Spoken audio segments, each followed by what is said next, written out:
हम लोग अपने को साधु कहने वाले, महात्मा कहने वाले लोग, बिना चाय पिए हमारा काम नहीं चलेगा।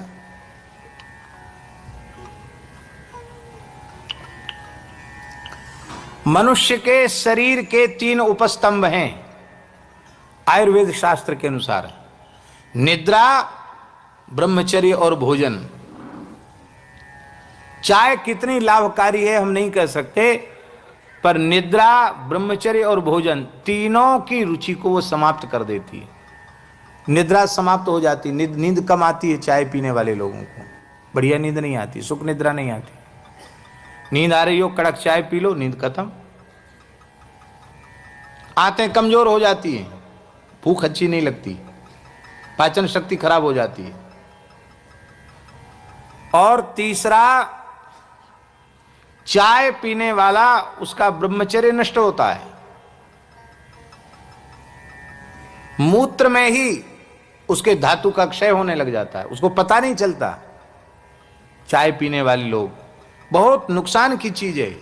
भारत जैसे पवित्र देश के लिए चाय अभिशाप है।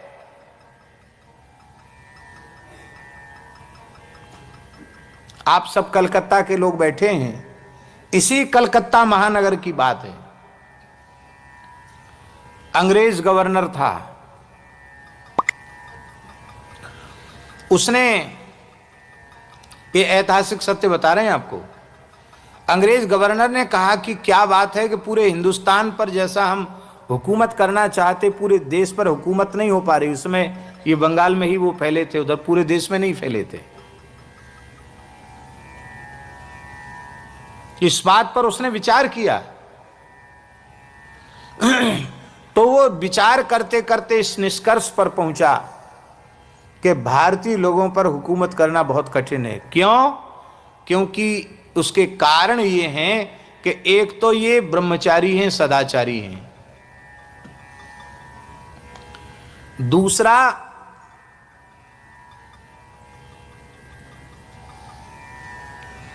ये बहुत शक्ति संपन्न है, एक पत्नी व्रत हैं, सदाचारी हैं, ब्रह्मचारी हैं और बहुत ताकतवर हैं। तो इनका चरित्र नष्ट होगा तो इनके शरीर की शक्ति भी नष्ट हो जाएगी।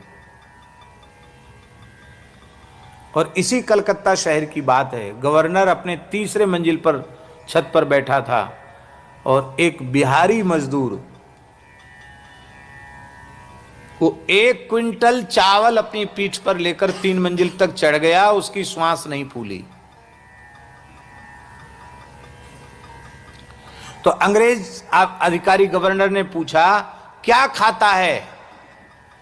उसने कहा, गाय भैंस का दूध पीता हूं, घी खाता हूं, माखन खाता हूं।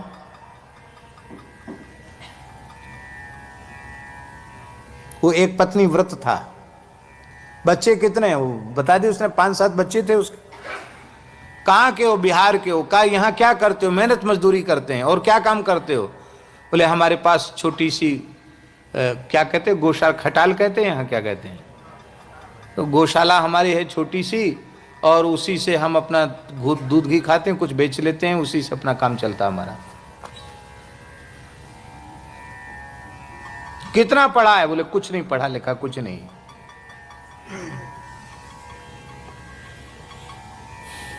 तो उन लोगों ने फिर षड्यंत्र किया।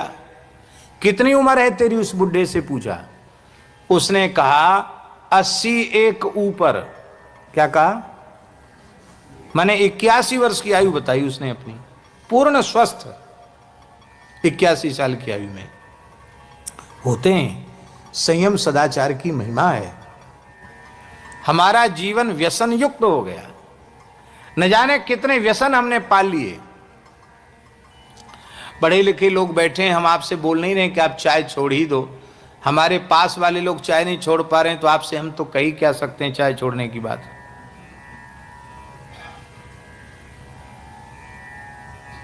लेकिन एक बात हम आपको निवेदन कर रहे हैं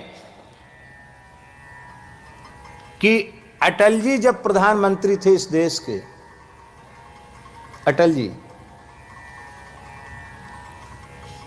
अभी शायद कुछ लोग ऐसे होंगे कि जिन्हें उसकी स्मृति होगी, संसद में एक प्रश्न उठा था कि चाय में कुछ ऐसी चीज मिल रही है जो ठीक नहीं है, जो आहार में जाने के योग्य नहीं है। अब हम व्यासपीठ से बैठकर उसकी चर्चा नहीं करेंगे।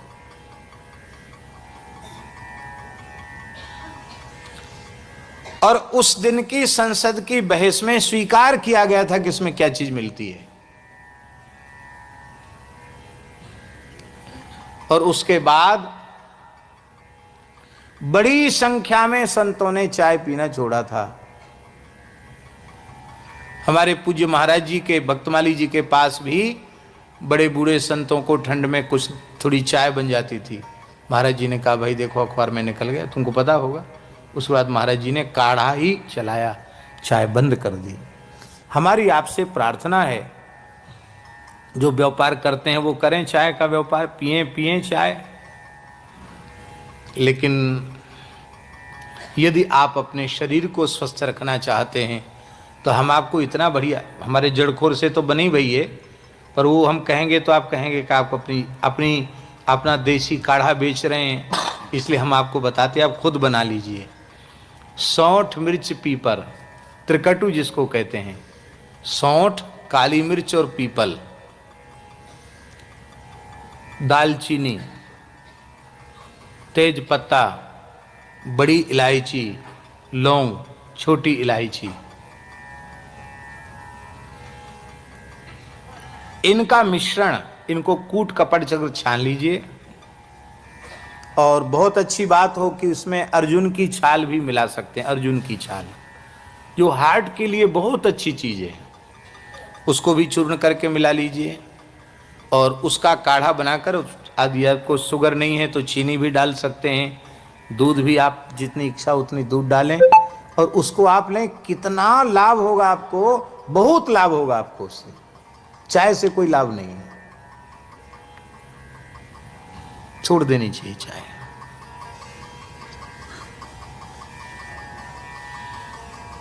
और यही बात है, भजन छोड़ सकते हैं, कीर्तन छोड़ सकते हैं, पर सवेरे देर तक सोना नहीं छोड़ सकते, चाय नहीं छोड़ सकते, पान तमाकू नहीं छोड़ सकते।